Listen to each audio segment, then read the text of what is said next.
I think the desktop audio is too loud.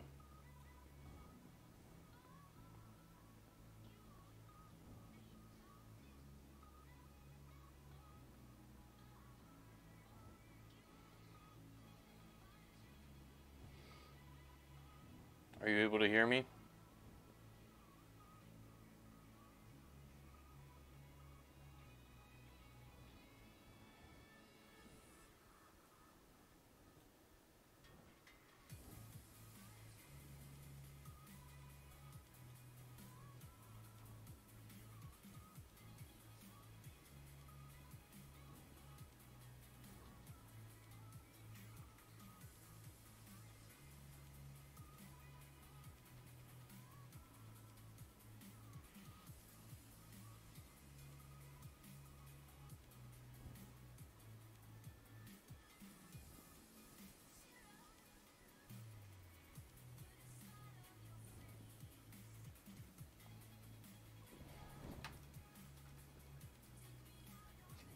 There's a massive delay.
Cat.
Hey, welcome back. We're off of Twitch now, and we're on YouTube because Twitch has some problems. So, this is the topic about today's maintenance, 2019-01-26 maintenance.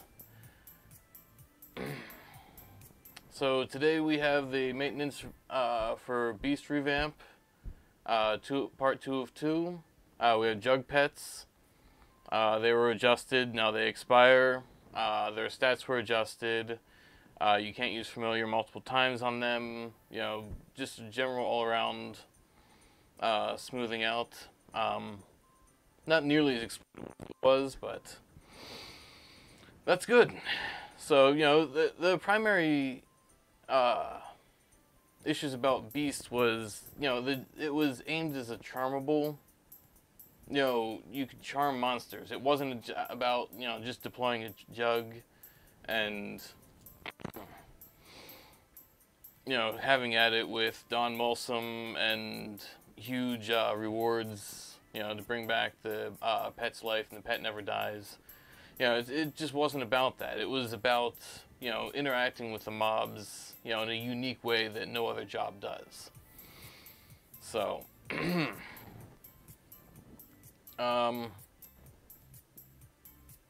the monks, charm mobs, now they retain their job abilities, so they double attack. The mandies and some spiders and, you know, a couple other mobs that are monk jobs now double attack that properly.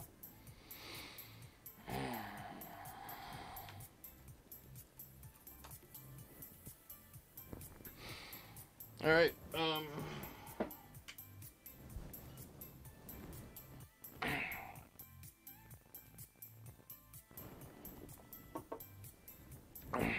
unfortunately I ran out of beer, or Coke. So unfortunately I had to dip into my wife's supply of strawberry daiquiris and mixed it up with some moonshine, so it works.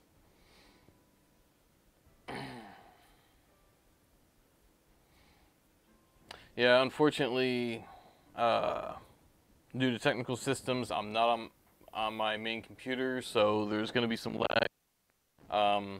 Yeah, if we look over here, we're not on that computer. So I have to deal with my laptop, and right now it's at like 70% CPU, 80% CPU. And sadly, YouTube and Chrome alone is using 50% CPU. It's not the encoding, it's not the streaming, it's just having YouTube open.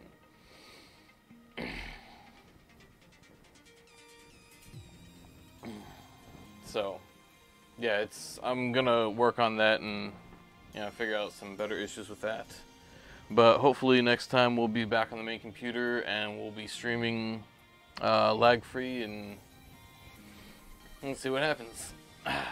Anyway, back to maintenance. 2-hour adjustments. They were adjusted. I'm not going to go into too much detail on that, so you guys feel free to figure it out. You know, it's the whole point of, you know, a fantasy world and a fantasy environment, interacting, player versus environment. So,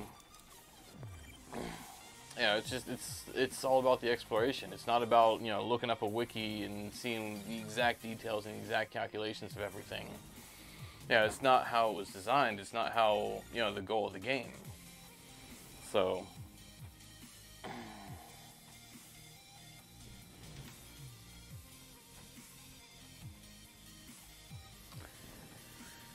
anyway, wyvern adjustments.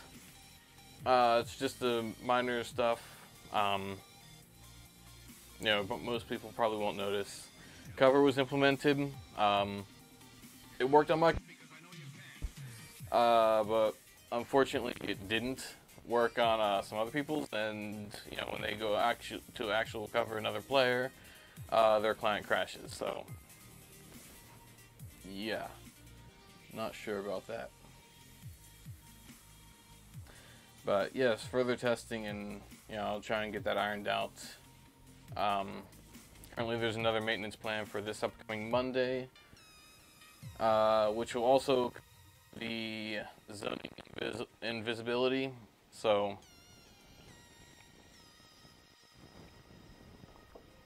it's one of those things that worked on my end. You know, it worked perfectly. I showed up. You know, two people zone into a zone. You know, first person, second person. Yeah, I know the cause of it. Yeah, but unfortunately, you know, when you introduce it into a real world environment, you know, things don't always act the same as you expect it to when you're playing locally. So, the trade bugs are fixed finally. So, you know, you don't have to zone. You don't have to put things into your bazaar to actually use them. You know, you can trade things from one player to another, trade gil from one player to another, and it's going to be unlocked. A couple stability fixes, and you know, just crash scenarios. Nothing big there.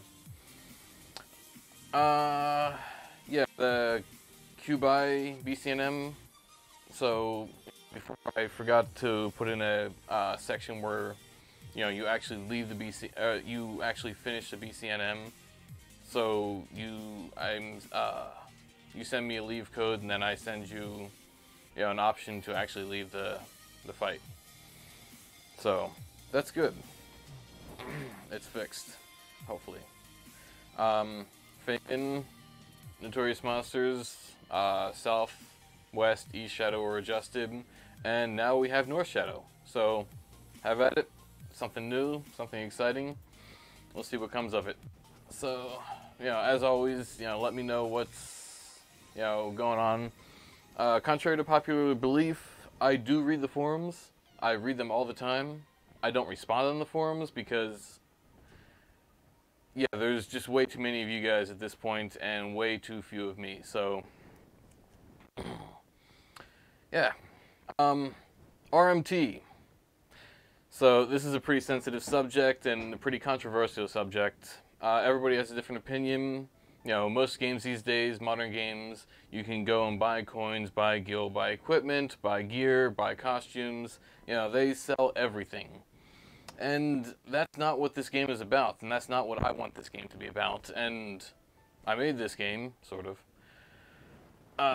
for the most part. So, no, it's not the goal. You know, the goal is if you work hard, if you put in the hours, if you put in the time, you'll get rewarded.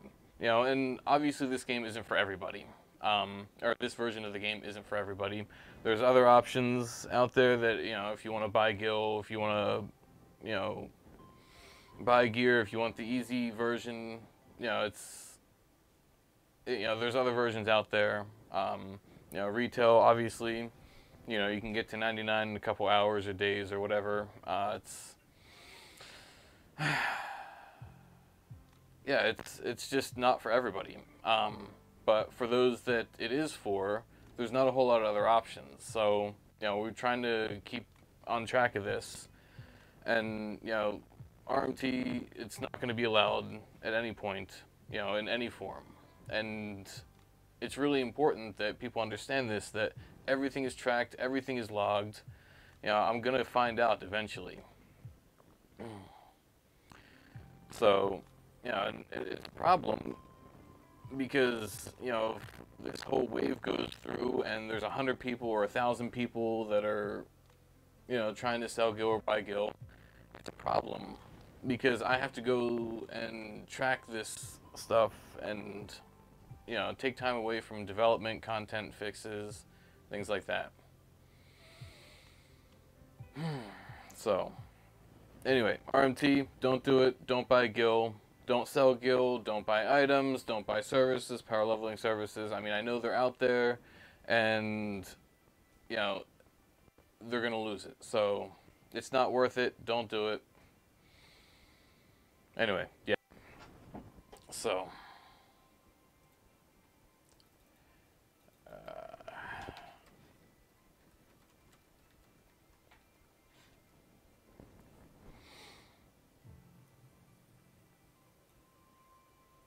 you know, for the past 3 weeks now, I guess it's been that long. my on IRC or NAS chat, I've been getting blown up. You know, constant PMs, why am I in jail? What did I do? I didn't do anything wrong. I swear to God.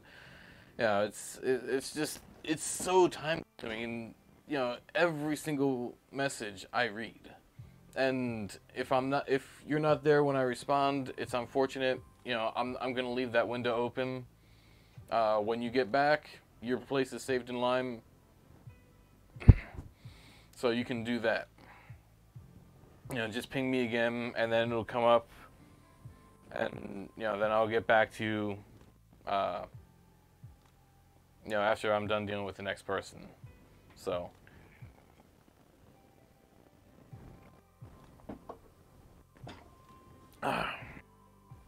Alright, getting to some Q&A stuff. 3. My character was teleported to jail after death. Please help me out. No. No. The same thing. 1, 2, 3, 4, 5, 6. Yeah, come on, guys. I mean, it's the same question over and over and over. It's plain. See, you know, I'm not going to reveal my tracking methods because then they're just going to find another way to.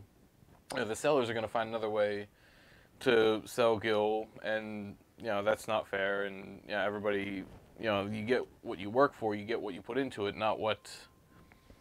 Not what you buy. So, you know, it's just it's frustrating sometimes, you know. Can we get summoner spirits to cast spells, please? Maybe at least light spirit. Oh, light spirit I know actually does cast protect on you and regen. Already. So, yeah, summoner spirits is in the works. Job revamps. You know, it's things that I'm trying to deal with and put together in between the treasures roadmap. You know, just piecing things together. You know, when I come across it, you know, if it's an easy fix, I'll just bang it out right there. I might not even include it in the notes. I mean, you know, I may have just fixed it and just glossed over and forgot about it when it's time for the next maintenance. But yeah, there's definitely a plan to get summoner spirit packs. I think so. Okay. Sandworm and Dark Ixion were great H&M adjustments for Wings of the Goddess. Any plans to implement these? Yeah, it's not a bad idea. More content is better than less content. You know, gonna have to get it balanced out. You know, we can do that. You know, but obviously ZNMs and salvage and assaults and the rest of the treasures is going to be on the books first. So, you know, after that's done, you know, we're going to reevaluate what's going on and what's going forward, and then we can go from there. Does Treasure Hunter have any effect on the open world Notorious monsters? Maybe. Maybe, try it and see. I mean, you know, Treasure Hunter was figured out for the most part in retail over hundreds or thousands or hundreds of thousands of tests. So, you know, just try and figure it out. I mean, it's something that, yeah, I'm not going to give you all the answers out for you. So, yeah, it's just, it's exploration.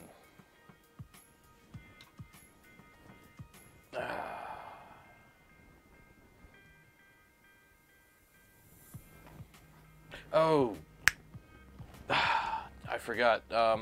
So apparently in today's maintenance, I meant to have a magic accuracy fix, and I completely forgot to put it in. So that will be in Monday's maintenance with the zoning invis and a couple monsters that attack twice that shouldn't. It's not going to be a big maintenance on Monday, so you know, it's just whatever I find out and you know the bugs I mash out in between now and then.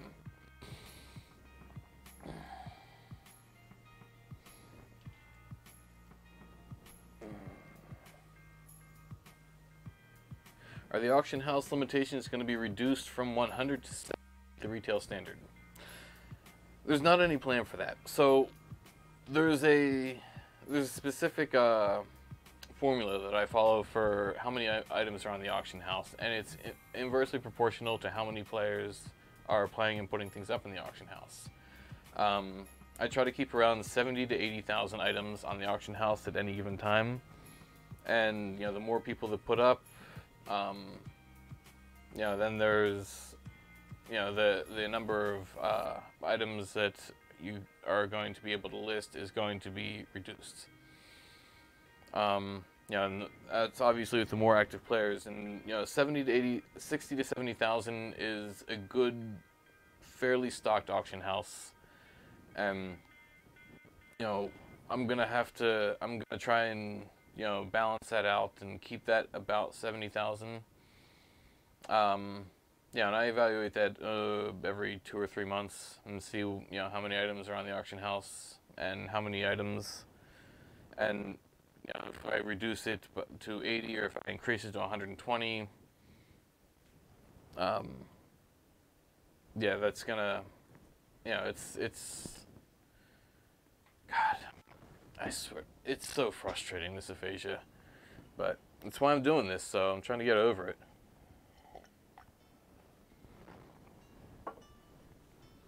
But the point is, it's a dynamic thing. It's going to be adjusted, based on how many players are playing, how many players are listing items on the auction house, and that's going to drive how many items that you're going to be able to put up on the auction house. So, and the short answer is no, there's not a plan to hit 7 for the retail standard, but, there are limitations that are evaluated on a regular basis. But no more of the days where people are going to list 1,500 items on the auction house. I mean, it's just, just over the top, and it creates, a really difficult competitiveness. And 3 weeks on the auction house, as the timer was reduced from 4 weeks, a couple months, weeks, a while ago. So, yeah, we're going to do that. We're working on that too. Yeah, it's a constant, it's an evolving world. It's the auction house, the monsters, the jobs, the players that are playing. It's just constantly moving all the time. So,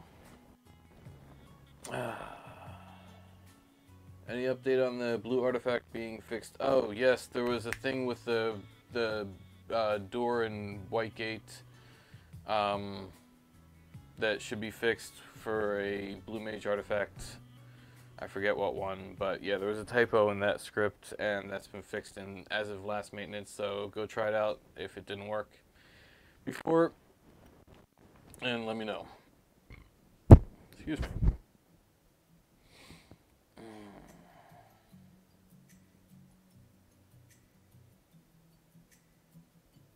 Some of these questions, I mean, when you're asking questions, and after this Q&A session, I'm going to go through and wipe it out, and you can submit all new questions. Yeah, I'm going to try and get through most of them. If I don't answer your question this time, please feel free to go and submit another question when we get back. But yeah, if you go to the account tab or the account page and the maintenance tab, then you can submit your Q&A questions there.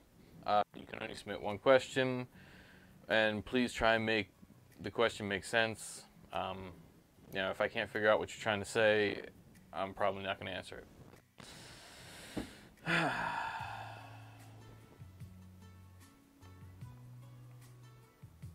Any plans?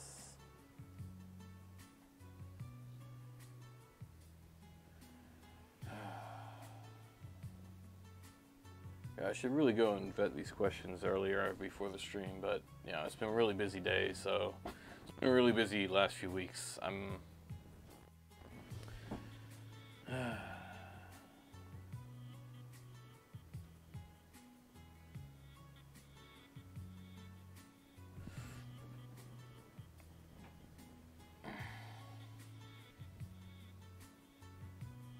Will there ever be an OWNM system like in TO in treasures for ISNMs? or we would just be implementing ISNM. Honestly, it's not on the roadmap. Right now, it's not.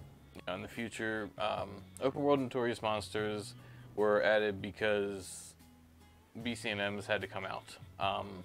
Because they're massively exploitable, they're massively underleveled, they're way too easy. Most jobs could just solo them.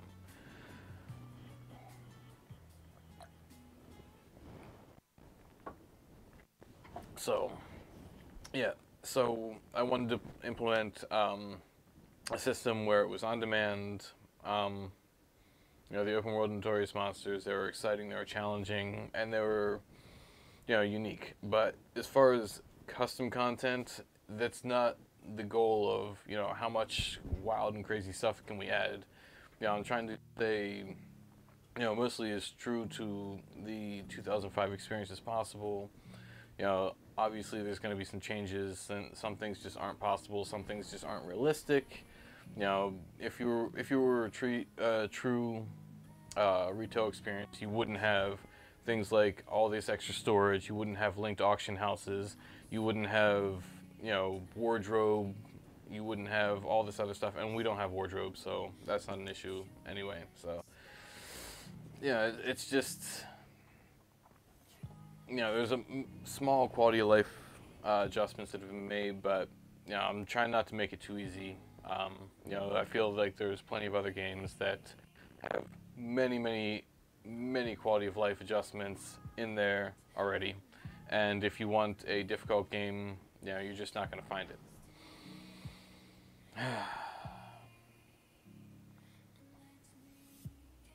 Do you see the possibility of lowering the Chocobo cost rental and teleport Craigs to cities setup fee for 500 gil, for example?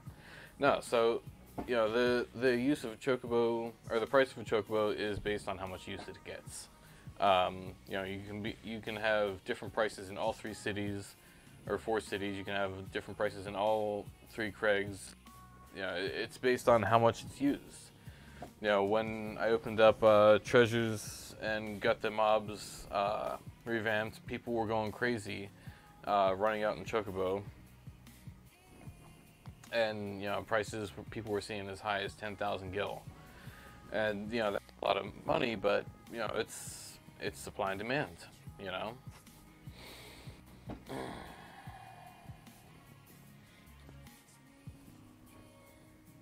The last remaining Gobby Bag 8 and 9 items are etc, etc, etc.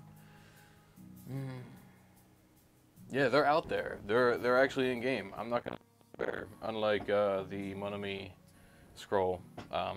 Yeah, I'm not gonna do that again. So yeah, I figured out. It's I gave you a free one, and there's a whole bunch of other stuff to figure out. So it's one of those small quality of life things, but it's not huge, but it's there. So.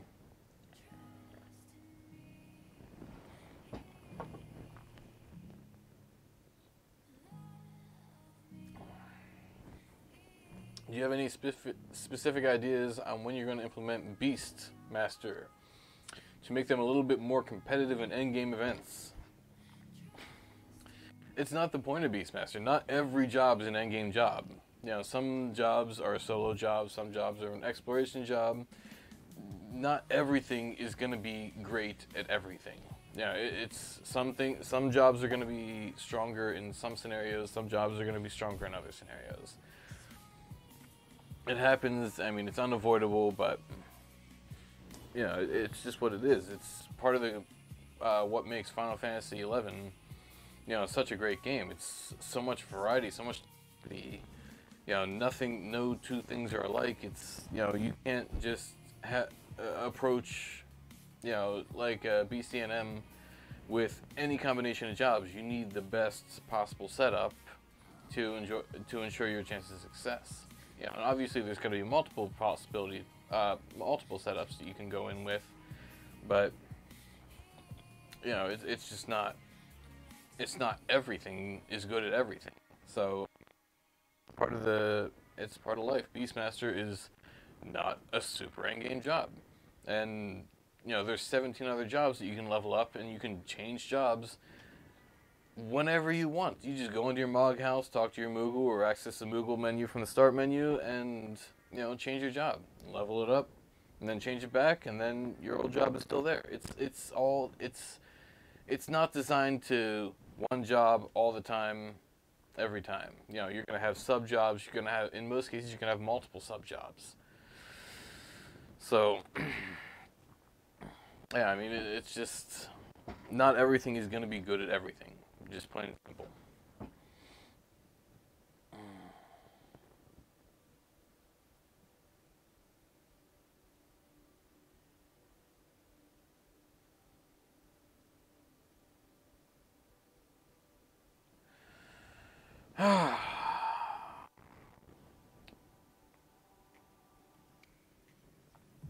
When is Corsair's artifact going to be fixed? Probably phase 2 or phase 3. I forget which. And Corsair is going to get its own revamp.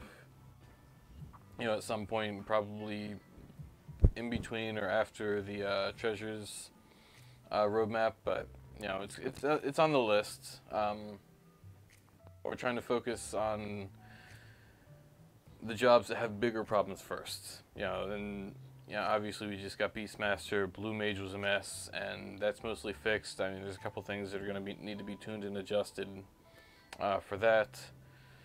What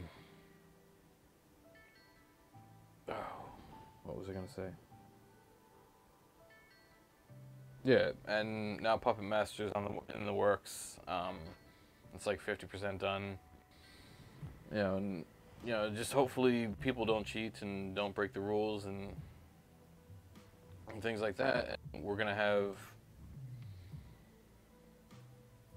it allows me a lot more time for development and a lot less time for administration and solving people's small problems.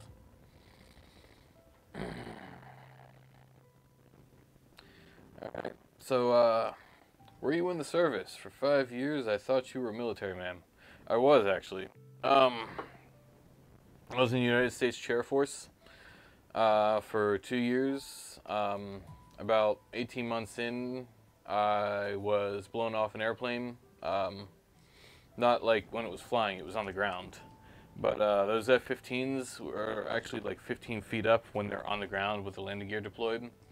And I was performing some maintenance on the electrical system. I was an electrical engineer in the Air Force, and in Texas, in Tornado Alley, and there wasn't actually a tornado.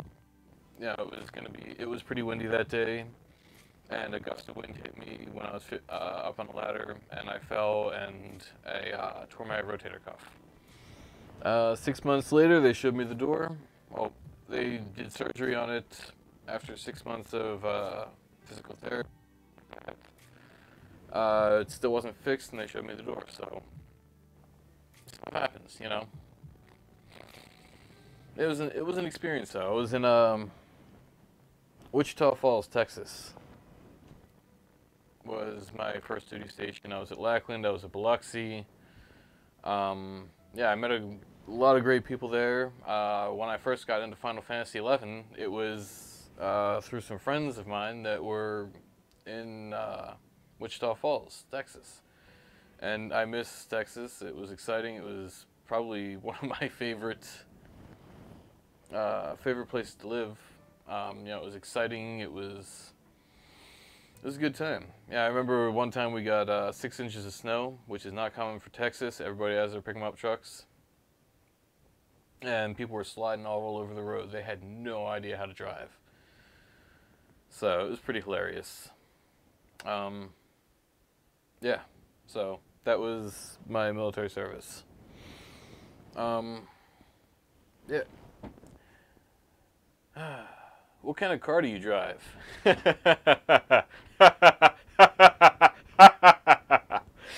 Oh, man. So I drive 4 or 5 cars. I have my Jaguar XKR. It's a supercharged 4.2 liter, 420 horsepower monster. It's fast. It's so exciting. I love my Jag. And then I have my Hummer. It's a 2007 Hummer H2. Second to last year of the Hummer. Sales were declining and GM put it on the chopping block. I don't know if you remember 2007, but all the auto industries, they were having pretty big problems. So yeah, but my Hummer is exciting. It's plagued with electrical issues, but when it works, it's awesome. Can't haul a trailer for crap. Yeah. Yeah, it's a really terrible design. So if you ever seen the Hummer H2, so you do a thing and then the swings open, and then you can lift the tailgate or lift the rear hatch, but the hitch, it's being blocked by the spare tire. So every time I want to haul a trailer, I have to take off the spare tire, which is like 80 pounds, and it's just annoying. So, I have my 2004 Ford Excursion diesel with a 6-liter turbo diesel and Power Stroke. Very nice truck. I bought it in 2005 at the height of the fuel crisis, when diesel was like $6 a gallon, and I got it for a steal. I've been driving it. I've put 250,000 miles on it, with no major maintenance other than a failed oil cooler, which was my fault because I used the standard Ford Orange coolant, and it plugged the oil cooler and it ruptured, and it pushed coolant into the oil and oil into the coolant, and anyway, it was a nightmare. It sat for 5 years, and then I just got it back on the road. So when last May, when my wife was kidnapped, unfortunately, it was one of those things where I had a whole lot of time just to sit around and do nothing, because I was just waiting there. I was just trying to figure out, there's a whole lot of waiting. So it was one of those things I used to pass the time. I did a top end rebuild on my Excursion and got that rebuilt. New tires on it, new calipers, new rotors, new pistons, or new calipers, rotors, pads, brake pads, and new oil, new coolant, new batteries. Just basically everything, all the standard maintenance. And after sitting for 5 years after I finished the top end rebuild, it cranked, and then it just fired right up. Like 5-year-old fuel, 5-year-old everything, other than standard maintenance. And I've been driving that for the last throughout the summer. When the Hummer was down, I needed to rewire all the electrical. Stupid electrical. Yeah, it's just one ground wire, and it was bad, and it took me, God, I don't even know how long. It took me 8 months to finally get around to doing the Hummer. It's just time-consuming stuff. You're trying to trace. You got 1,000 wires, and everything's electronically controlled. And if it's electric, it goes wrong. It's just plain and simple. The engine codes that through are not, it totally misguided. It's like, okay, engine throttle body position 2 sensor, and then pedal position 2 sensor, and it was just, and ultimately ended up just being a wiring issue. Because I replaced everything in between that other than the wires. So a couple months ago, I split open the harness, or a couple weeks ago, I split open the harness and just replaced every wire and ran all new stuff. So, yeah. Mini Cooper 2002 that I just recently bought for my daughter, and it's really sad. It's a 2002 Mini Cooper S, 6-speed manual transmission. It's her first car, and I was really sad when I had to give it to her because it was really exciting. I drove it for a few weeks, and it was just a fun car. I mean, You know, if you're going down the road at like 60 miles an hour, and you feel like you're doing 100. It feels so fast. Whereas if I hop in the Jag, I'm going down the road at 100 miles an hour, and it feels like I'm doing 40. I mean, it's just such a different feel for the car. And, you know, with a manual transmission, the Jag doesn't have a manual transmission. It wasn't offered in a manual transmission. It has this stupid paddle shifting thing, which I hate, because every time you turn the wheel, the paddles go around with it, and then you can't, you know, they're not where you left it. So, yeah, it's just, yeah. Anyway, Mini Cooper, and then my wife's Fusion. The Ford Fusion is it's just a simple car. It does the thing that goes to the grocery store and gets groceries, comes back, goes to the gas station. It just works. It's one of those things that I needed a car that just worked all the time. And the Jaguar, the Hummer, the Excursion, you know, they're fun. They're fun vehicles. They have very unique personalities, but you know, the Hummer is almost 300, or the Excursion's almost 300,000 miles. The Jag, you know, is a garage queen. It's in the garage like 90% of the time. The Hummer, you know, I drive it around to and from work for the most part. Nowadays, since I got the electrical issues fixed, but yeah. Yeah, just a Fusion's just reliable everyday car. You know, it's nothing special, but it always works.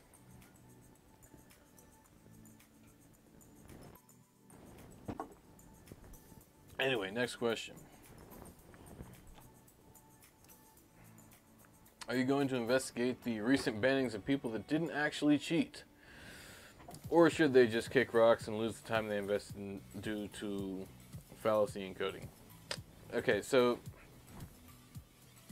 the number of people that didn't cheat, that were investigated, so I jailed probably 200 people. I actually haven't gotten back to all 200 people, and you know, every time I go through it, and they're like, okay, I didn't cheat, and I'm like, gil or 400,000 gil, or you know, however much gil from on this time. Like, yeah, you know, it's all logged. It's easy to see. It's yeah. So, and the amount of people that didn't cheat and didn't break the rules and did what they were supposed to and got jailed is very, very small so far. And you know, if you make a claim, you just come to the NAS chat, you know, send me a message and say, hey, you know, I would like to dispute this cheating charge or this jail charge or whatever you call it. So we'll look into it, absolutely. You know, if you think you're innocent and you didn't do anything wrong and you swear, you know, I'm not going to take your word for it. Everybody, you know, who doesn't cheat is going to say the same thing.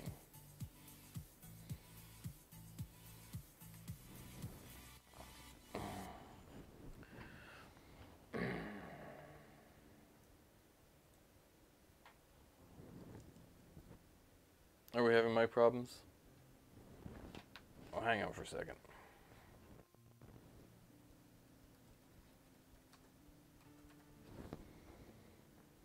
I'm not seeing.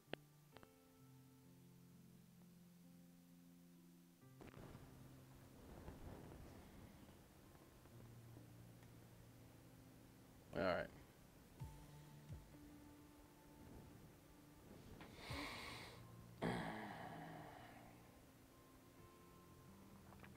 Have you ever been approached by a square? And if it arises, I'm absolutely willing to have a conversation with them and, you know, talk to them and hear them out. And, you know, if it happens, it happens. Yeah, I'm hoping it doesn't happen, but, you know, only time will tell. In the meanwhile, we're just going to keep doing what we're doing. Yeah, and we're doing the best job we can. So, will there ever be an option to change your face when race changing? No.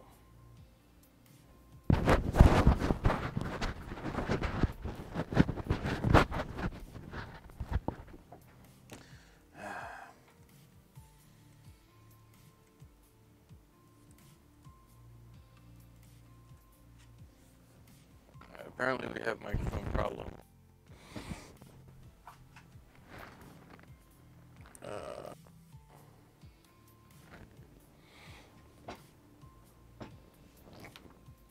Hang on for a second. It's seriously difficult. No, there's 300, or there's a solid minute with delay, so.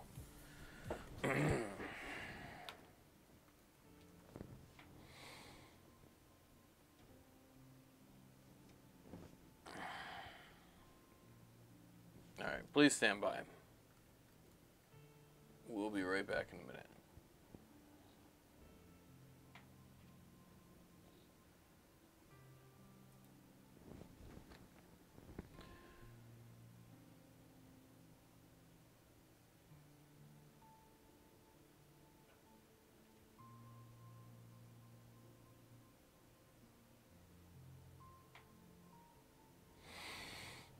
Race changes. So, race changes is going to be, it's not really an easy situation, and I didn't want to introduce race changes at all, but, sometimes people are starting out and they're not really sure.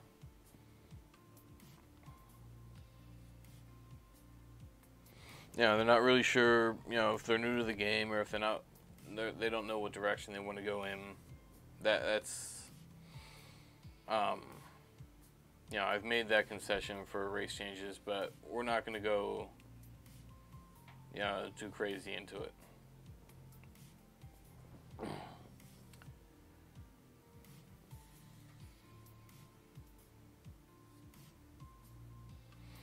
Will we ever get last synth or synth history back? No. It's just too easily botted or macroed, or it's leveling a craft is supposed to be extremely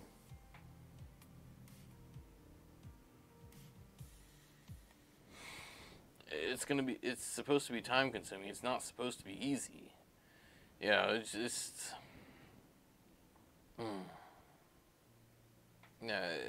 it's supposed to be a rewarding experience when you level up.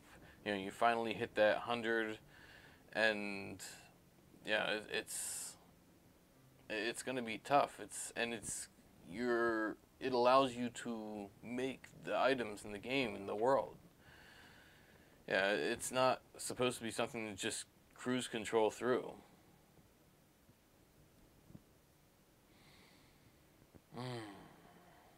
One-time name changes, no. You are who you are. Reputation is a big part of Final Fantasy. It's a big part of the world.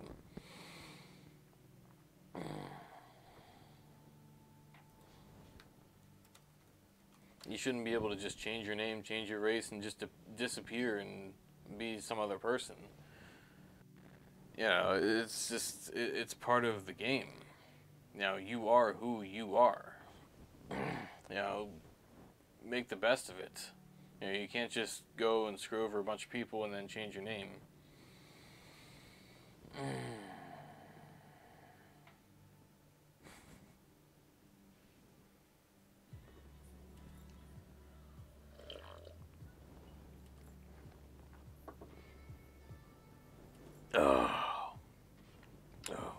Alright. Hang on for a second.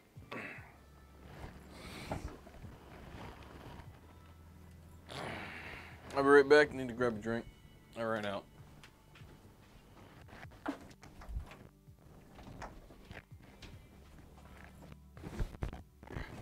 there.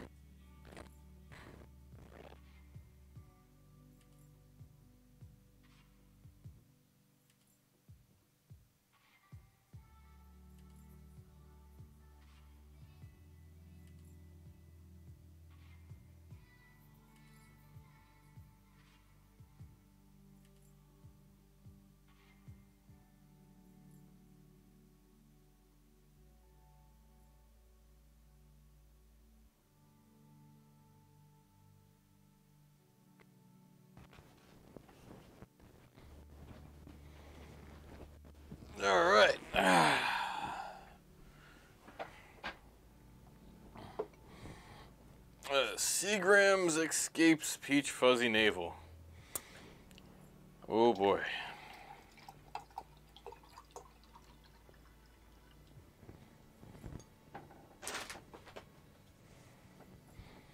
And Great America strawberry flavored malt beverage specialty. Delicious.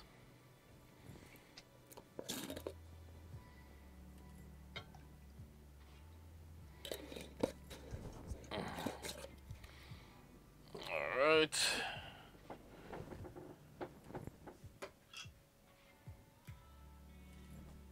Give that a quick mix.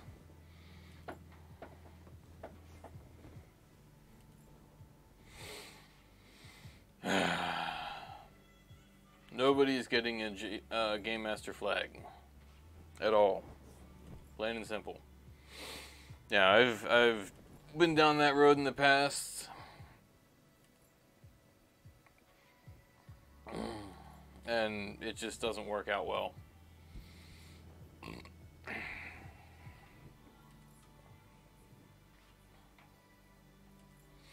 Yeah, unfortunately, answering people's questions in the live chat, it doesn't go over very well because there's just insane video lag between the time that you see it and, you know, between the time that I say it and then you see it and then I respond to it and then it's just gone. Yeah, there's an insane amount of sugar in that.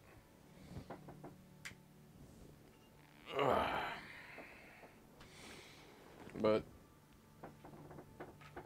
if I just drank these fuzzy navels, I'd get diabetes before I got drunk.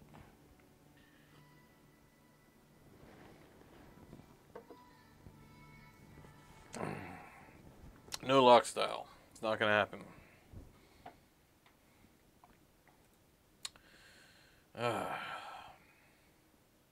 Can I request a name change? No. Can we get Scholar and Dancer?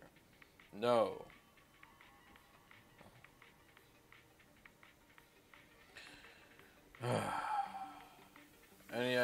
Can we get a cap on how much it costs to run a chocobo? No. It's supply and demand and...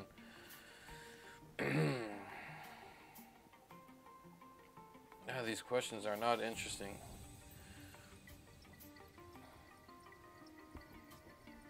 Is there a bug with Alliance Nation change still in it? Yes. So, okay. So this is actually a good topic. If you do a race change or a nation change, if you want to swap from Sandoria to any good nation, then you know you're gonna lose your missions. So see me about that, and I can fix that. It's just one of the things that I just haven't gotten to because so few people do it. Yeah.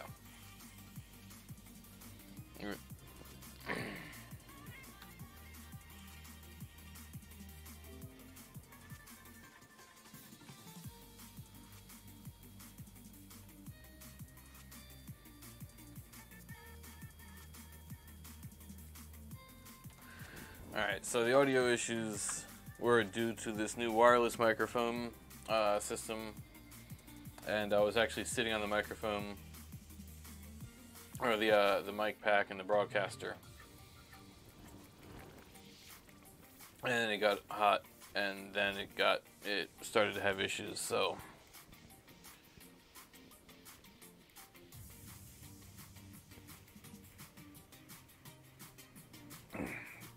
sorry, I had to make room.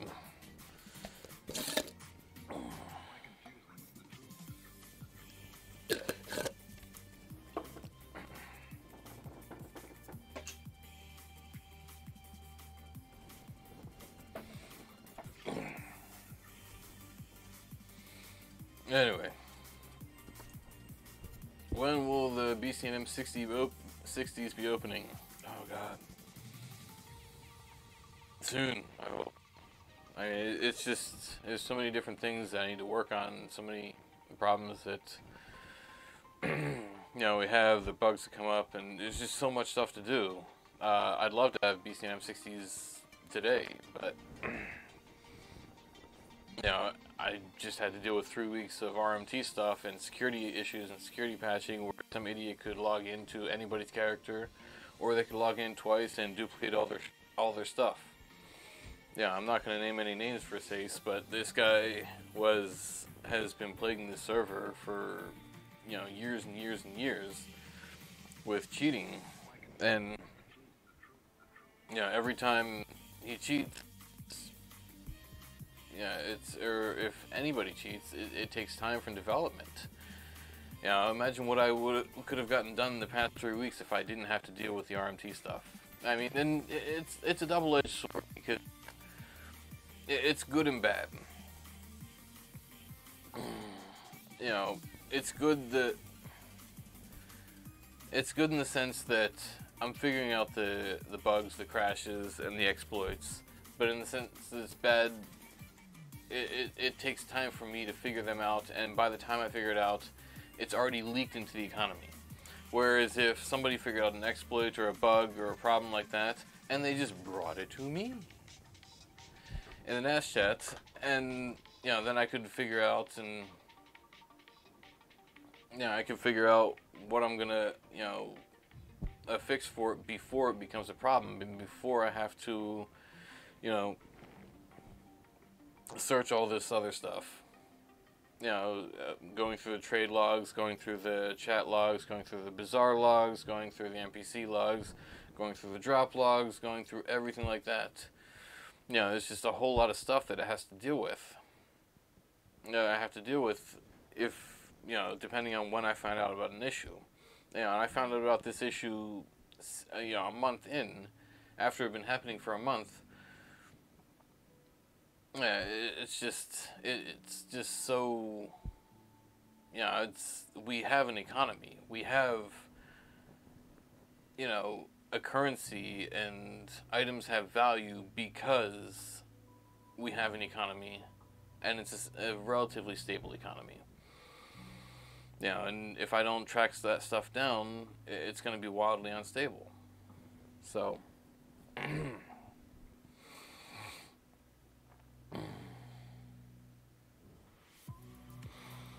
anyway,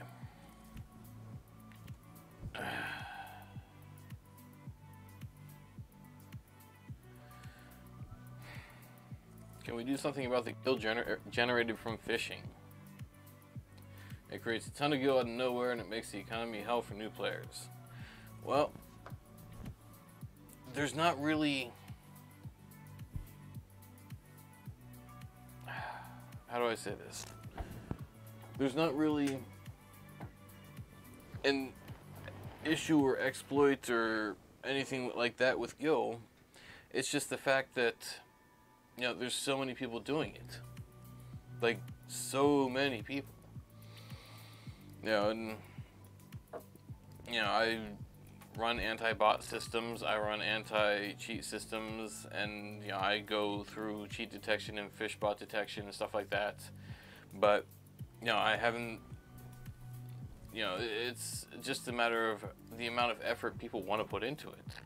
You know, you make your money, you know, you have different routes that you can make your, you can either farm BCNMs, you can farm leeches in Peninsula, you can fish, you can craft, you can, you know, you can do all these different options. That's how you make your money. But obviously the money predominantly enters the game from NPCing fish. You know, but you don't have to NPC fish. You can put fish in the auction house. You can put items that you fish up on the auction house. You know, there's been a lot of adjustments for the price that fish sell to, or the price that fish sell to the NPCs to. Yeah, and I'm tracking that on a regular basis and seeing where Gil is entering the economy, and, you know, making adjustments as necessary. But, you know, there was recently a bug fixed where people would fish bot, and then they would sell they would inject packets and sell the guild to NPCs standing in, Quiffham Island. There's no NPC to sell to, but yet they did it.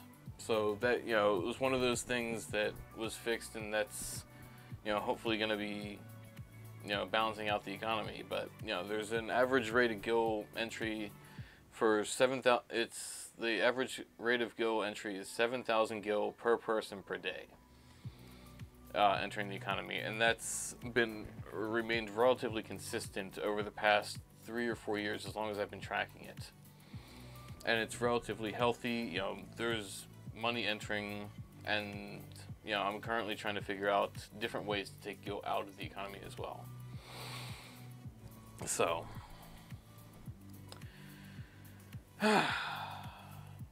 yeah.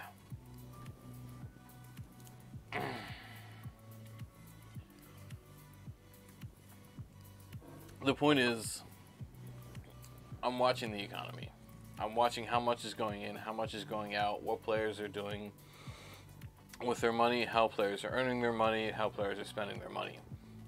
I've got algorithms written all over the place, dozens and dozens of them to track this stuff and see what's happening. So, yes, I have a close eye on the economy and what's happening with it. It's just, I'm not going to penalize players that are fishing for hours and hours and hours, and Netflix and fish, or go to watch YouTube and fish, or do whatever you do and fish. Work at your job and fish. I'm not going to penalize people for putting in the effort.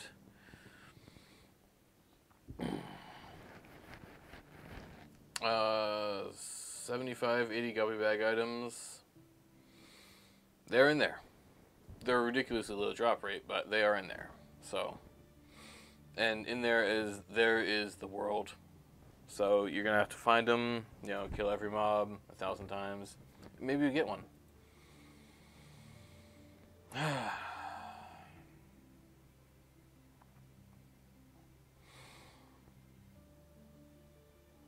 Do you accept donations? You should accept donations. Okay, so this has been a sensitive subject for a long time, and people have approached me about this for a long time. And, the goal was, in every other situation and scenario, people have been corrupted by money. And that's, either the people that receive or the people that give it. It always ends up with corruption. And it's not going to be about the money. It's not about, it's all about the fun. It's about the excitement. It's about the entertainment. You're living, reliving and your nostalgia that you enjoyed. It's just, and then somebody says, "Oh, I gave you $20 and give me this," or I've been approached countless times. If I make a one-time donation, can I get all my outposts unlocked? Can I get one job at 75? Can I buy this item? Can I buy this relic? Can I buy this? And it's not what it's about. It's about the effort, what you put into it, the time. It's not a game that you play. It's a real life alternative, so that you can explore and escape your current reality and enter this one. It's not about that. I'm gonna run this server regardless. It's just not. It's about fun. It's not about money. It's not about, buying your way ahead. It's about, putting forth the effort. Every other game in the world, pretty much, you can buy, pay to win. And that's not the scenario that I'm going after. Or the game model that I'm going after. But that being said, This server does cost money to run, and it does cost money to feed my beer.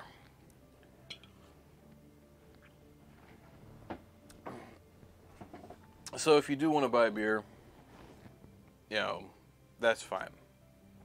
And there's a link for it, but by no means will that affect anything in-game or the servers, because servers don't drink beer. So, anyway, moving on. Are map dat swats against the rules? Yes, you do not. So, you either have to buy your maps, quest your maps, or get your maps another way. There used to be map add-ons. They're not allowed. You know, you need to explore. They have map markers. You have party markers. You know, a lot of stuff on the maps that you can put together. You know, make your own maps. Go out to explore and drop a pin for this monster when you find it, or this node, mining node, or this excavation point, or this logging point, or, you know, this party place that you find good experience points. You know, make your own maps. Go through the effort. Do the thing that you do. Don't, you know, just have somebody else do it for you. I mean,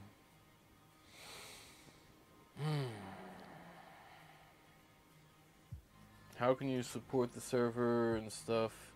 So, I'm going to support the server no matter what. It's just plain and simple. I'm going to make it happen. It's going to be going on for, you know, as long as people want it. Or until Square Enix yells at me, and, you know.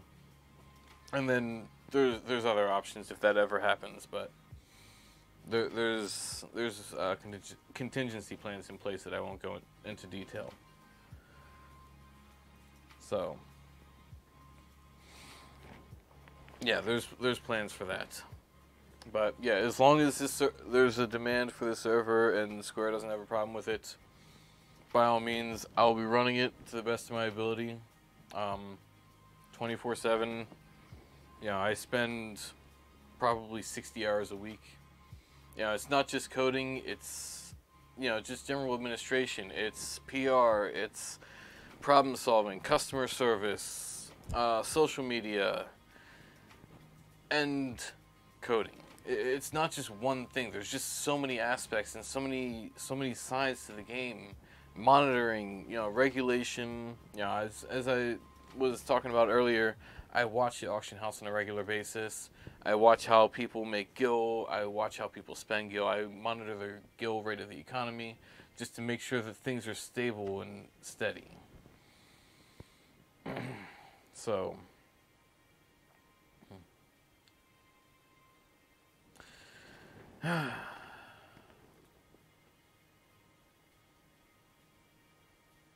can you add Mog Wardrobe? No. So, and there's a reason for this. It's not just like a, hey, no. So, Mog Wardrobe, in 2005, and in that general era, you had to plan ahead.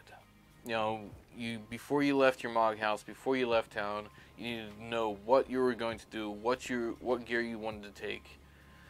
You know, it required some strategy. And then after they added Wardrobe 1, 2, 3, 4, the storage, the mug case, the other one that I forget the name of. It was all over the place. Yeah, you have all your gear instantly accessible. You can equip it, so you show up to H&M or a party or whatever, on whatever job, you know, say Red Mage, and say, okay, I can equip my tanking gear, and straight up tank. You can equip, I want my DD gear, so you can straight up DD. You have, you know, I can go put up my my offensive casting, and then you're a nuker, or you can get set up your enfeebling gear, and you can enfeeble the crap out of stuff. You know, it's just not. there's no strategy. If you have everything all the time, it just takes away from the strategy part. I don't think that's a quality of life adjustment. I think it's just poor planning on Square's part. It's just not a smart way to do it, I don't think. But I mean, to each their own. Some people may disagree, but that's the way I feel, and yeah, that's how this server is going to continue. So,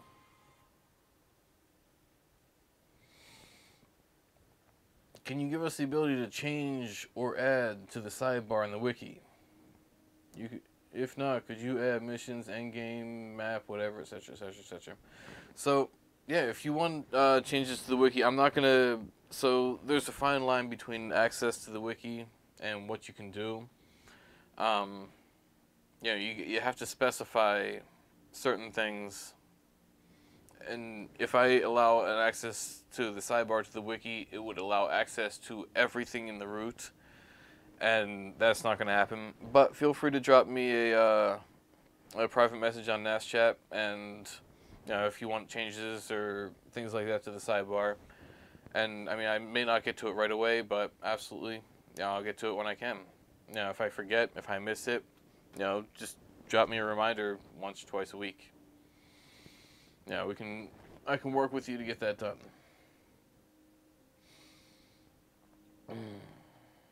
Have you considered volunteers who are long-term players on your server's GMs? No. And there's a reason for that.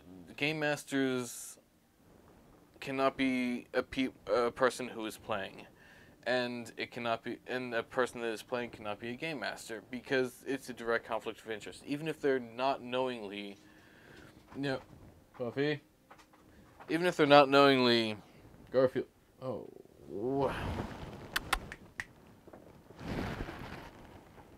Where'd you go?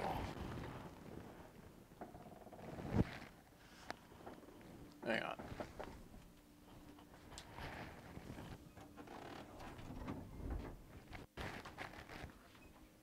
Where'd Garfield go?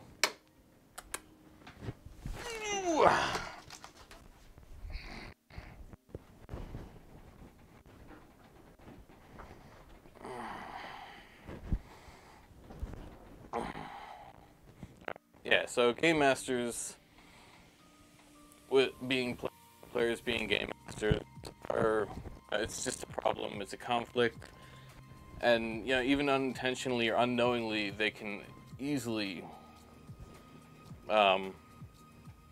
unintentionally gain an unfair advantage over other players who don't have those abilities. So,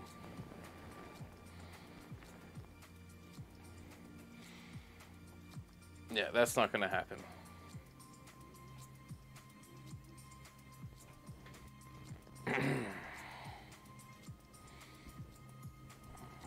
All right.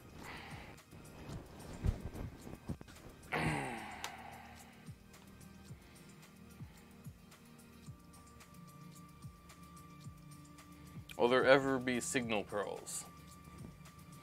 No, not a plan to add signal pearls or NPC players that will assist you.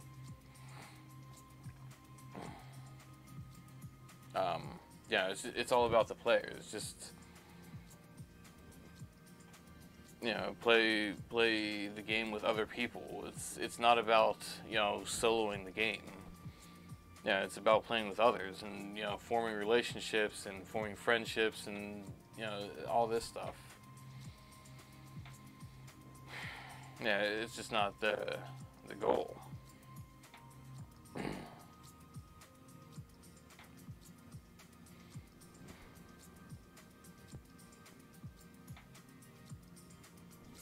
Alright, 1 second. Garfield.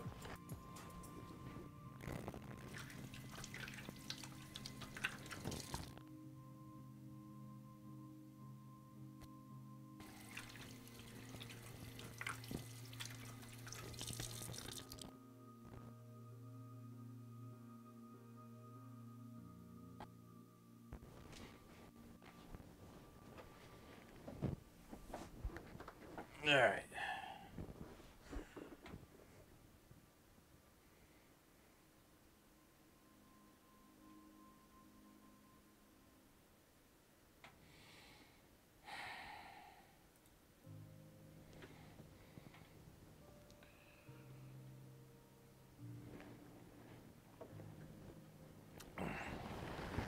You know, if you have a cat, you should really consider getting a cubicle.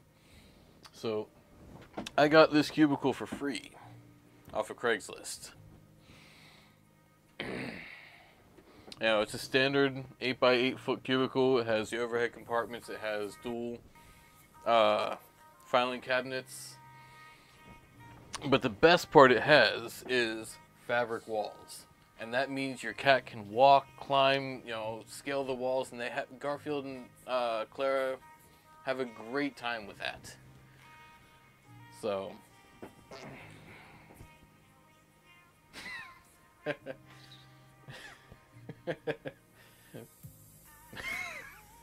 No, I was washing my hands. Yeah, the cats have a great time with the fabric walls. They can just scale the walls. They can just go around and they can just walk along the tops. It's fantastic. Anyway. Yeah, cubicles are awesome. Yeah, and they can be obtained for next to nothing from offices that are closing down or reconfiguring. So,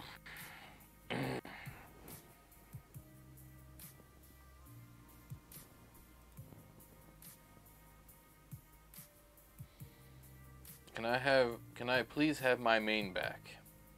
If you,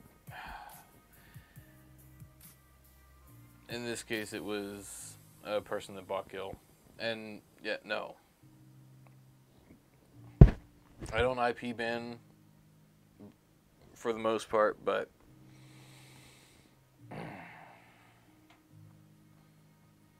yeah. Anyway, I would like a third race change, please. No, if you haven't figured it out by the first 2 times, you're not gonna. It's gonna be the 3rd, then the 4th, and then the 5th, and then it's just, you know, find your race, play it, do what you want to do, but, you know, not everybody can be everything. You know, it's bad enough I have the dual boxing set up.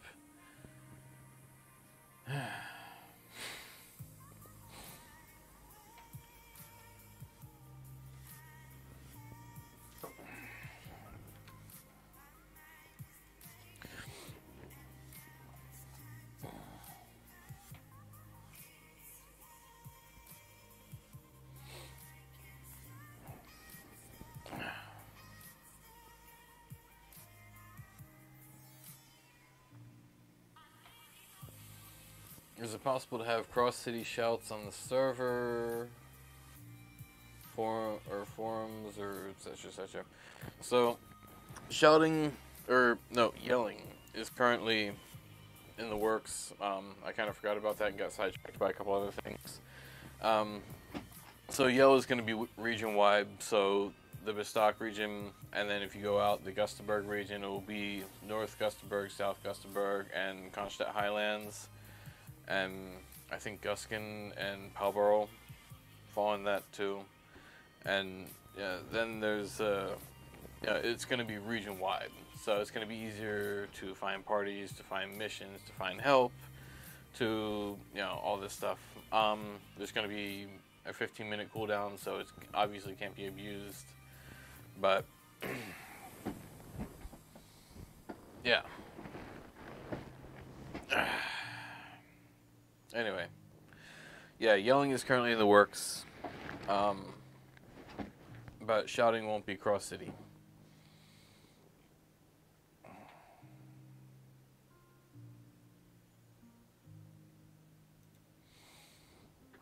The all-in-one elemental staves are out of era. Any thoughts on getting rid of those and being more in line with era? So, the reason they were added is A, they're not all in one. It's not everything replaces one. You still have all your a lot of bonuses and stuff that you don't get on the Iridol and chat staff. So certain jobs, or most jobs, will still be required to have more than one, or possibly a complete set of elemental staves. But they were added because early in the day, there were no, there was no crafters that were able to make the staffs. So, you know, there was nobody to cut the orbs. There was nobody to actually craft the staffs. So there was an NPC added for 3 or 4 months that would actually sell the staffs for 100,000 or 150,000 gil or whatever. And they just bled into the economy because numerous gil leaks and things that ultimately led to the gil apocalypse. So yeah, so they just bled into the economy, and once we got all those ironed out, I needed a way to get those staves out of the economy. And to do that, I added the chat staff and the Iridil with an unknown recipe. And it will remain unknown. But, you know, when I added it, you know, it was all about people trying to figure it out, and in the process of figuring it out, they broke a lot of staves. So, it was easily in the hundreds that they lost. So that's the reason they're there. You obviously still need a lot of the individual elementals, you know, the fire, the wind, the earth. So it's not just an all-in-one replacement. You still have to have most of them in most scenarios. But if you want it, you can have it. But chances are you still have to get at least a few more.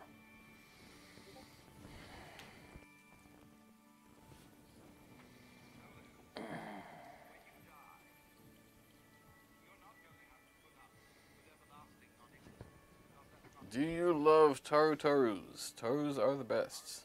Yeah, they are. They're little people that pack a big punch. And certain weapon skills, they even do backflips. So that's even cooler. You know, you try to see a Gawka doing a backflip, it's just not going to happen. Yeah, it'd just probably fall off and break something. But, you know, Taru is very agile, very compact. Yeah, it's definitely the way to go. If I had my choice, there would only be one race in Final Fantasy XI, and that would be Taru.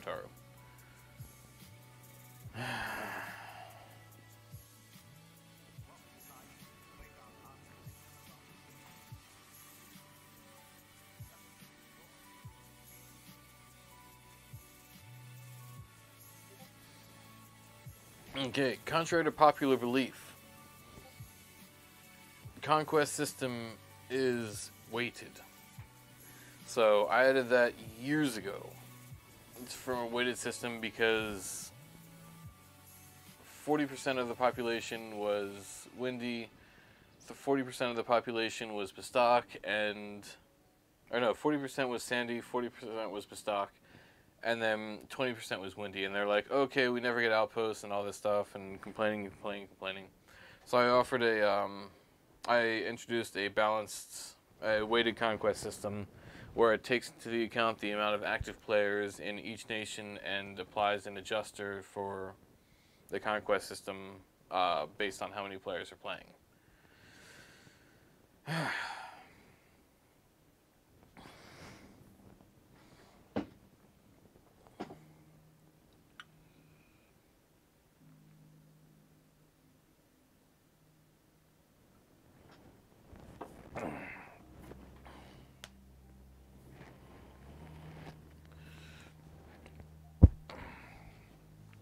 Anyway.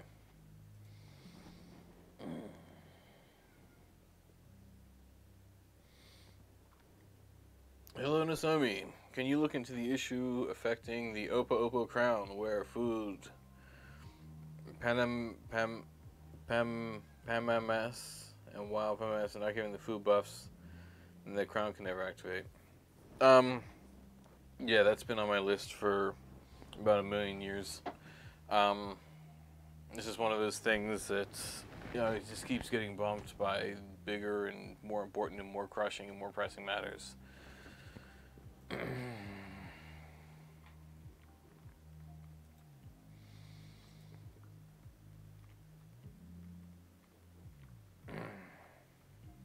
Warping.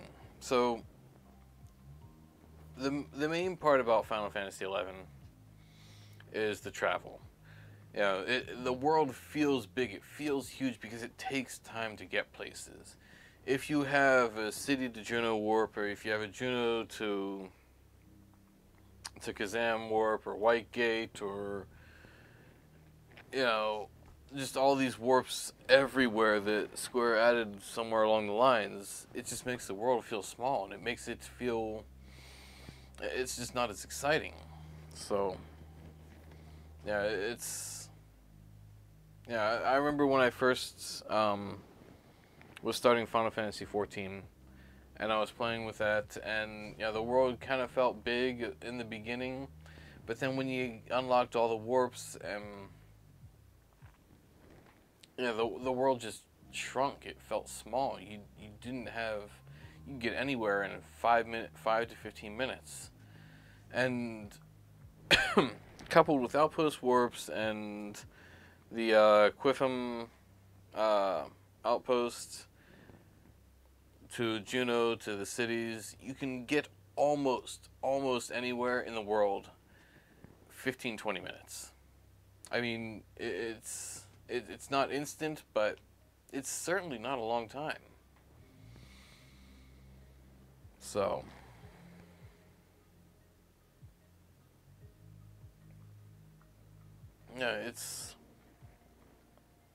my recommendation would be set your home point in Juno.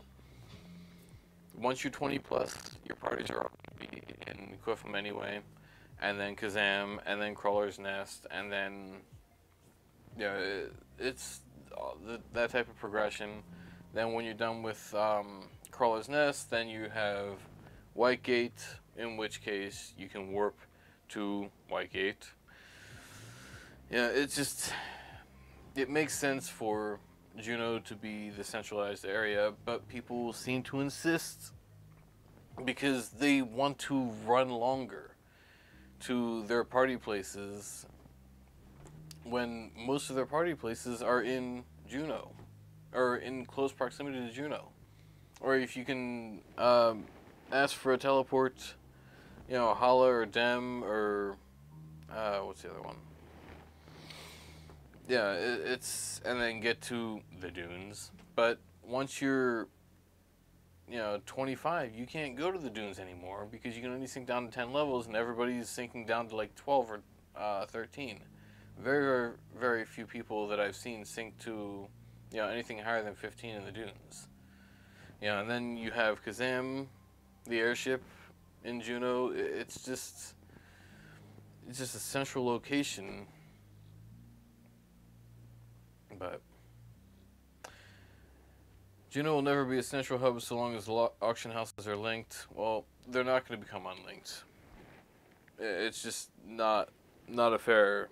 It was one of the best moves that Square made, in my opinion, to link the auction houses. So, outpost warping, where does that get you? I mean, maybe if you're a high level, you can outpost warp, but if you're, level 20 to 60, there's no real point in having outpost warps. Juno can get you anywhere faster that you're going to go. If you're going to go to Quiffum, you're going to go, it's right out Port Juno. If you're going to go to Kazam, you just hop on a boat, go to Kazam. If you want to go to Garledge Citadel, it's right out, it's all right there. It's very close proximity to Juno. But anyway, system exception: failure to launch boot file path, FFXI boot mods. Okay, if you have this problem, go to NAS chat. Somebody will help you. This is not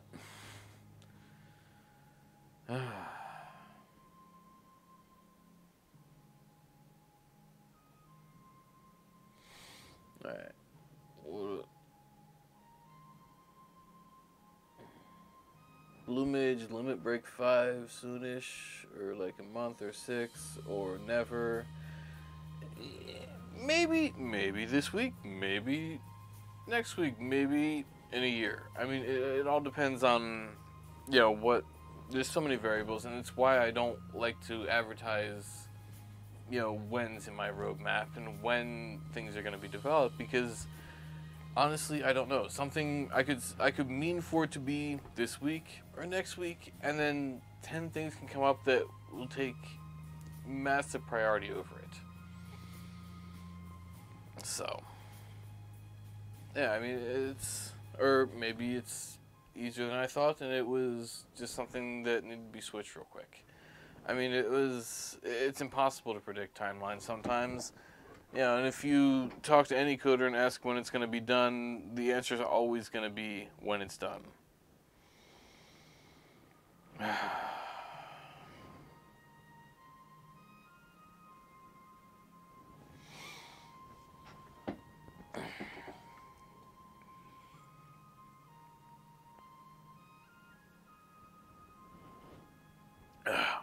So sweet.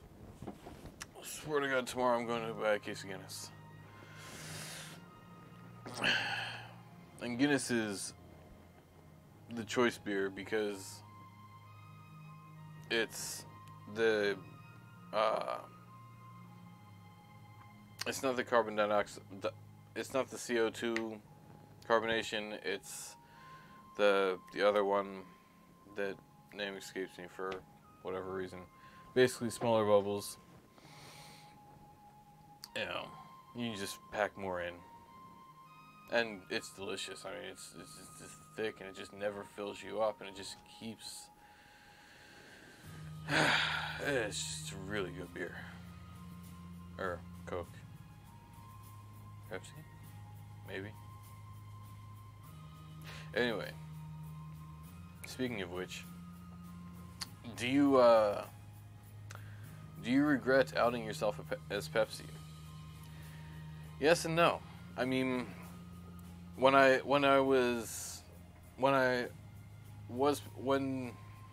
Pepsi didn't have time to log in, I didn't have time to log in. It was difficult, but I thought I'm gonna get back there eventually. But at the same time, I thought, okay, but when I level Pepsi, and Coke or Sprite or whatever, it was an empty world. It wasn't the world that it is today with, tens of thousands of people and players. It wasn't what my goal was, and, Pepsi fulfilled his purpose. I've considered starting another one just to tool around on, but I haven't gotten there yet because things are busy, and I may never get there, but...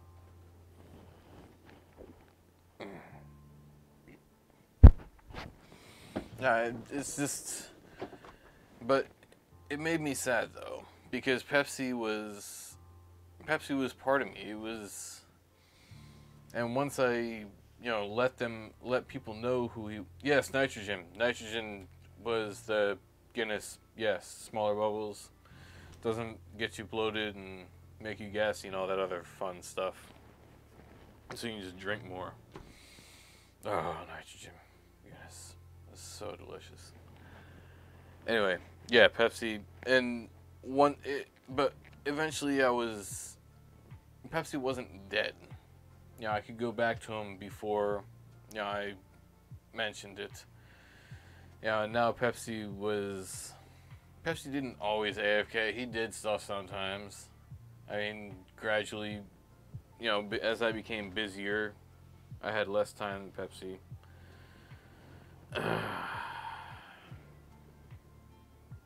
But yeah, Pepsi is not P City. Jesus Christ, dude. Seriously. Like, that's just wrong. Yeah, he was certain... Yeah, if Short Bus wasn't already taken by somebody else who seriously swore to God up and down that he lost his shoes, and then I found his shoes in his storage, and thus he became Short Bus, And then a month later, he swore up and down that he lost his pants, and his pants were gone totally from his inventory. And then I found him, and he became shorter bus. But yeah, P-City should have become a short bus. But I stopped doing that a long time ago. Yeah, this was a long time ago when I tried to minimize.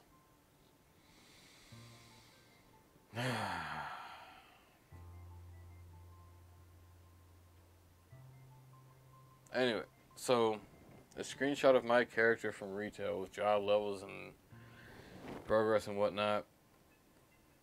Yeah, so Nasomi actually only reached level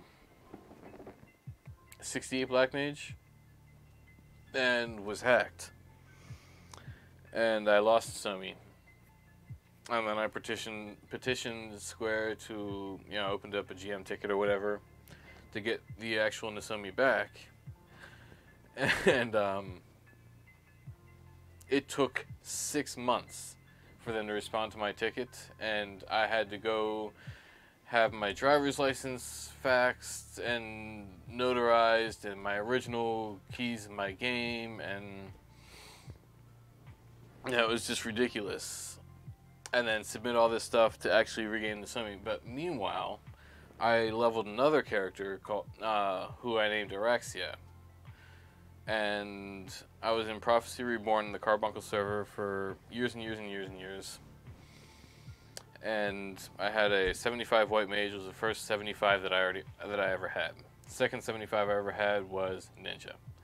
And then I leveled pretty much every job to 50 plus. But basically, life was all about Dynamis. Pre-treasures. The COP era and the Rise of the Zealot era, it was all about Dynamis. And, White Mage, I was the White Mage. Like, I could White Mage the shit out of it. It was just White Mage all day. You didn't need another White Mage. You didn't need a Red Mage other than Refresh. I took care of the Alliance. I got it done.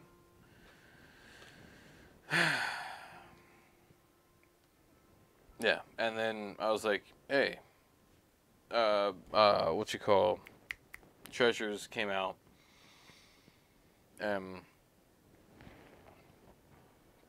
White Mage was made vastly irrelevant. Like, overnight, nobody wanted White Mage. Like, none of the content, White Mage is totally useless. Other than, hey, can I have a raise 3? But, yeah, it was basically dominated by Red Mage, and it was frustrating. So, I went back and started over, leveled up Ninja from 1 to 75. Ninjas always got parties, all the time. So, yeah, I went from 1 to 75 in Ninja, and then Warrior and all that other stuff. A whole bunch of different jobs. Yeah, I was solo tanking Jembu. One of my fonder memories in Sky as Ninja, and I was just crushing it. Jembu just couldn't hit me, that big stupid turtle. Yeah, and then I got the helm, and I was like, hey, cool, I got the Jembu helm.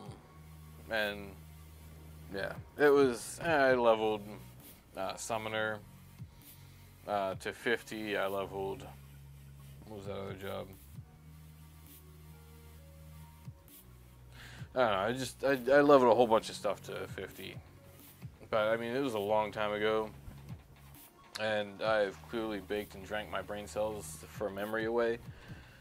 So, yeah, memory is not my strong suit. But, yeah, it was a good time. Then finally I got Nasomi back from Square, like, forever later. And then I was like, And then it was the era of treasures, and then I got Nasomi back, and Nasomi was Black Mage, and I was like, and treasures was not Black Mage friendly at all.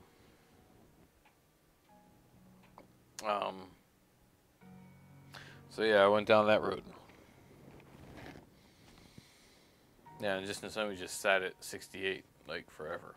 It was kind of sad, but yeah, Nasomi was my first character. Yeah, my original, and I still have her. Yeah, it was the blue hair ponytail Taro small. Yeah, I'll never forget. But anyway, what else we got here?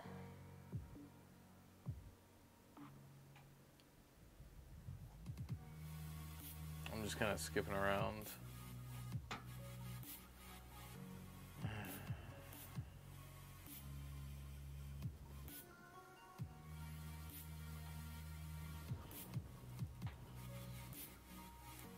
This guy is like, he asked this ridiculously long question that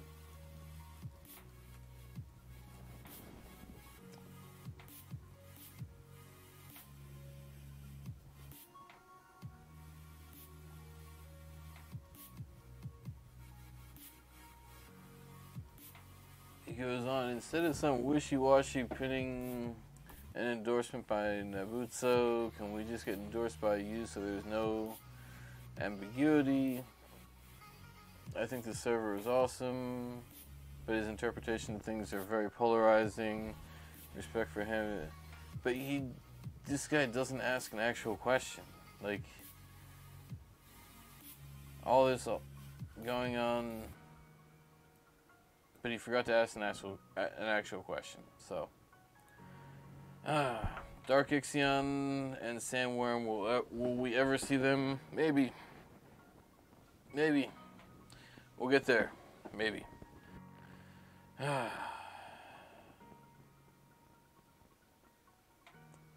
provoke be fixed by properly like it did in retail? Thread is losing so fast. Provoke. So VE and CE enmity is matching 1-to-1 with retail. So provoke, damage, melee, cures, all that stuff is 1-to-1. Yeah, it's currently operating as it should. So I've not seen any problems with that. If you have evidence on the contrary, feel free to collect data and present it to me in a normal fashion. You know, screaming, I don't like provoke, is not gonna, okay, whatever, moving on. But if you come to me with evidence, with, you know, things that if you actually put some effort into research and what you're saying, absolutely, I will listen to you and see what, and look into it and see what's going on.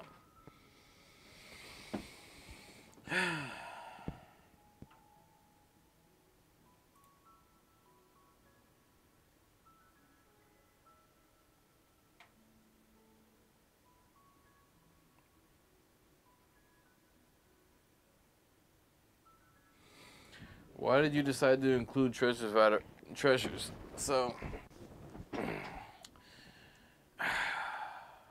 it was becoming cramped.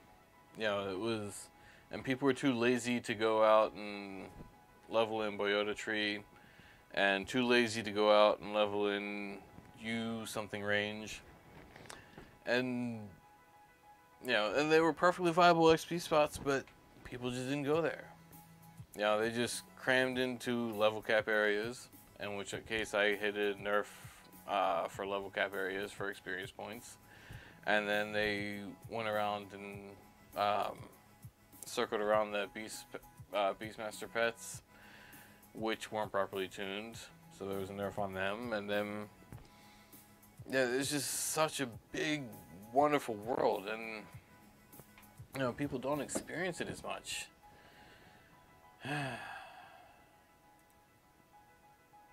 Or as much as they could.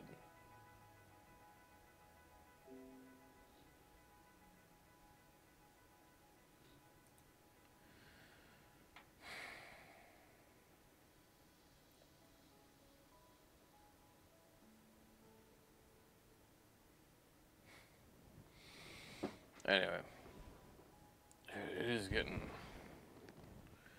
10:15 Eastern time. Will we ever be able to receive gear from Mogsack and Satchel and etc., like in retail? No.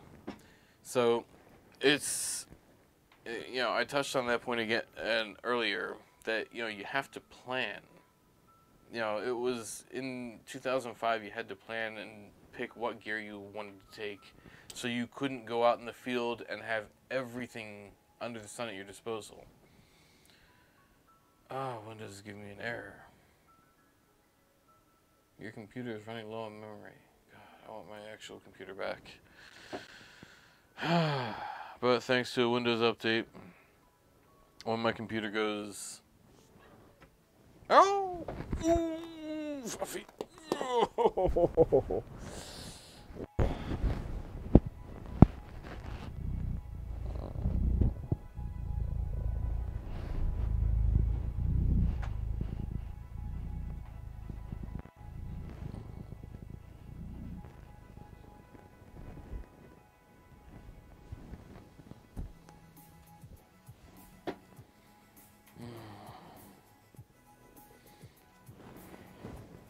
Yeah, thanks to a Windows update, when my computer goes to sleep, it never wakes up. So it requires a full restart. And it's really annoying.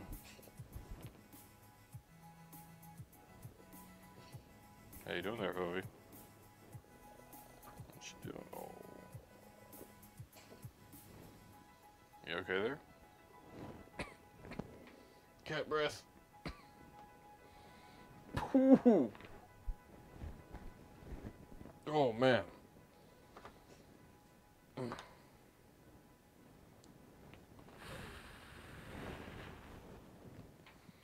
That is brutal.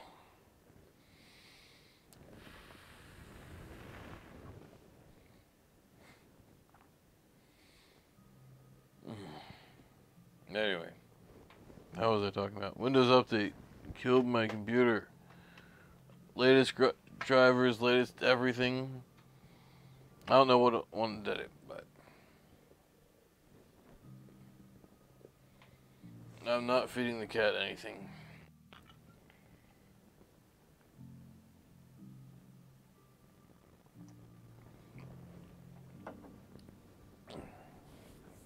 She is a purebred Persian Longhair. Oh. However, her breeder was going to throw her away because she got attacked by another cat, and which resulted in a scar on her nose. So she wasn't prime show cat. And I said, hey, I'll take her off your hands. And she has been a good cat ever since.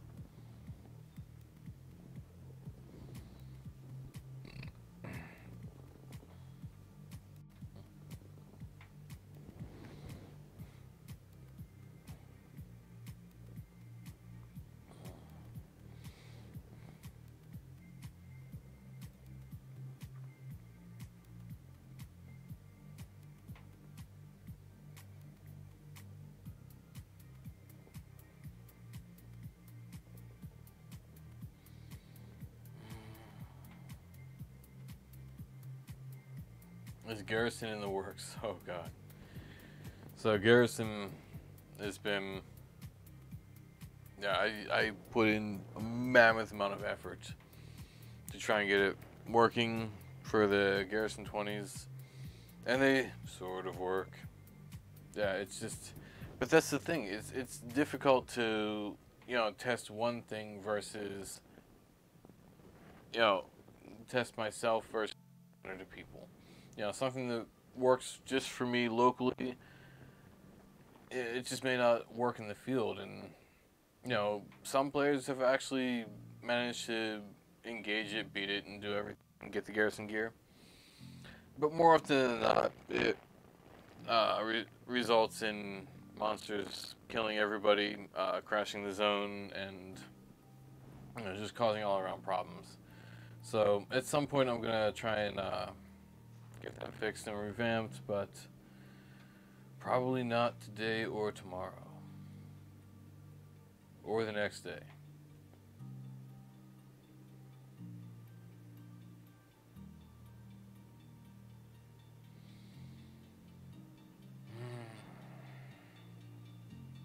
I just started playing Ninja, my favorite class in the game.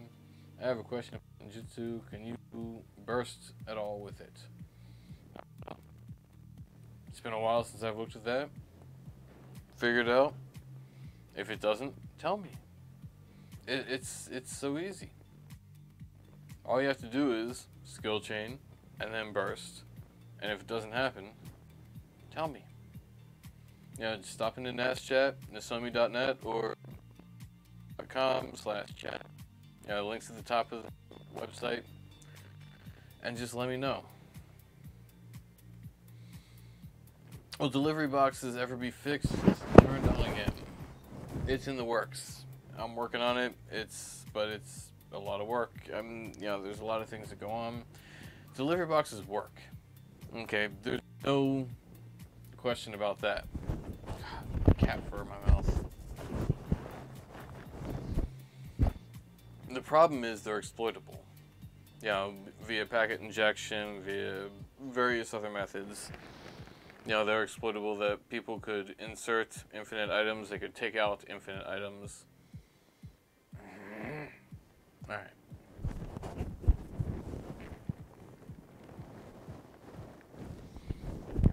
It's hard to tell if it's cat hair or beard hair. I tell myself it's beard hair, just so I feel better.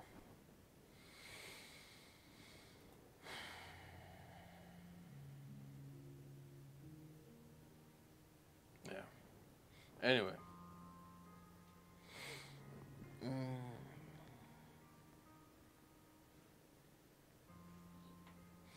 Have you ever freed jail? Freed someone from jail in game, not real life. Not sure that clarification was needed. Either because it was a mistake or because they were jailed or you felt being nice. So, obviously, mistakes happen. Sometimes I cast too wide of a net for the jailing system, for players that are breaking rules. And they send me a message and say, hey, I felt like I was wrongfully jailed.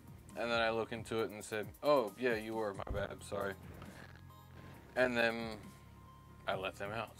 It happens, not all the time, but it's happened probably 3 times in the past month. But let me give you an idea.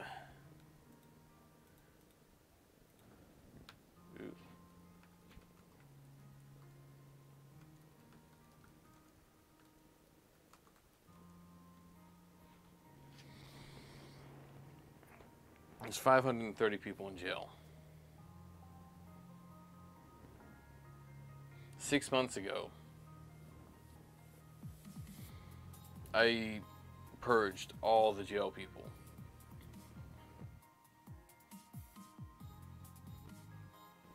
So, I needed more character IDs.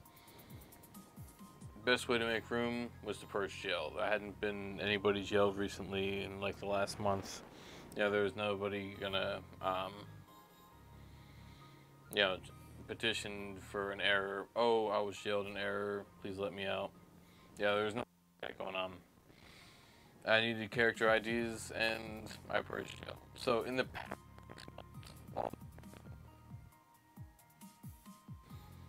I've let out 5, maybe.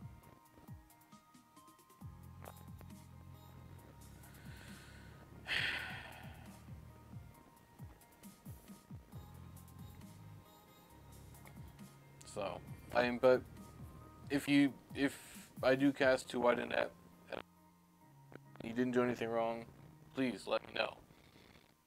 Final Fantasy is a game of effort and time and exhaustion, and I'm the last person that wants to take away that time and effort. It's just absolutely not fair. Necessarily,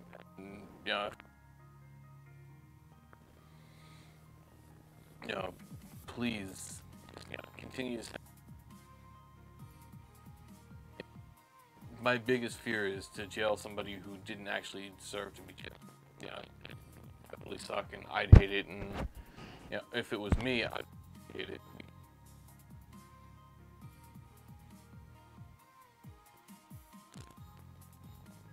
That's why private messages and stuff like that, and people that were saying you didn't get jailed properly, that comes in the software development, bug fixes, stuff like that, enhanced features, because I don't want to be the one that says,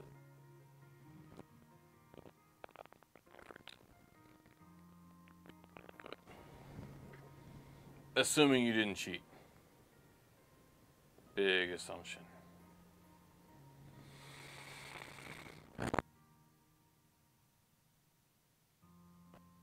Coffee.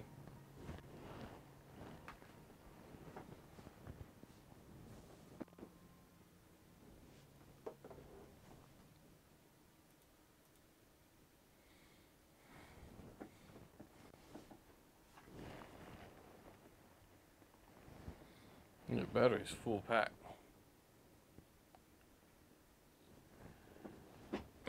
The last time... Jail. The last thing I want to do is jail somebody who didn't actually deserve to be jailed. I mean, if I was in that position, it would completely suck, and I'd feel terrible, and all this wasted effort.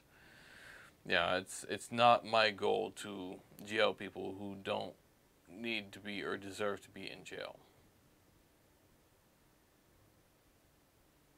So if you legitimately, honest to God, are in jail and you didn't do anything wrong that you know of, send me a private message on NasChat, Nasomi.net or Nasomi.com/chat. Links at the top, the website. Yeah, just send me a message. I may not get back to you right away. You might have to wait a week, but yeah. I will get back to you. I will get you that stuff sorted out.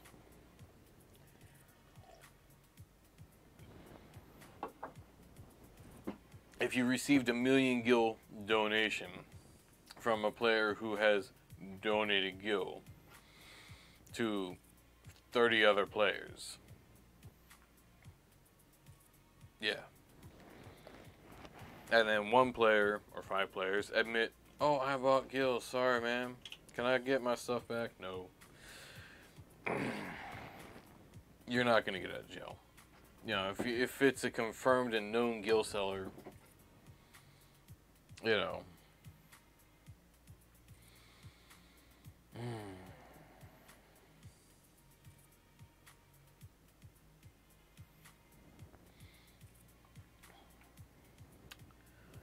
Anyway, 10:30. It's almost 2.5 hours on the stream. Well, 2 hours because I started like 30 minutes into it. Because I was still preparing because stuff was complicated. Oh, I wanted to do this thing too. Okay, so I want to talk about this chair for a minute. Okay, my old chair was pretty beat.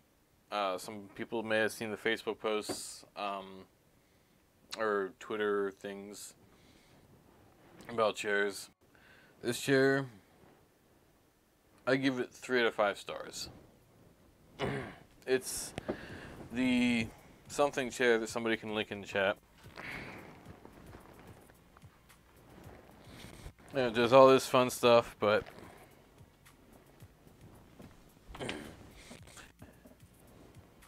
it's a fairly comfortable chair, but it doesn't breathe. So if you're looking for something that, you're in for the long haul, 8 hours, 10 hours, 12 hours in your XP party in Quiffum, it's probably not the chair for you unless you're getting it up for hour breaks. Or if you're somebody that runs hot, it's probably not the chair for you because it just does not breathe. It's hot. After like 30, 45 minutes, things are sweating down there. It's hot. Yeah, you probably want to go with a mesh. Yeah, it's just something.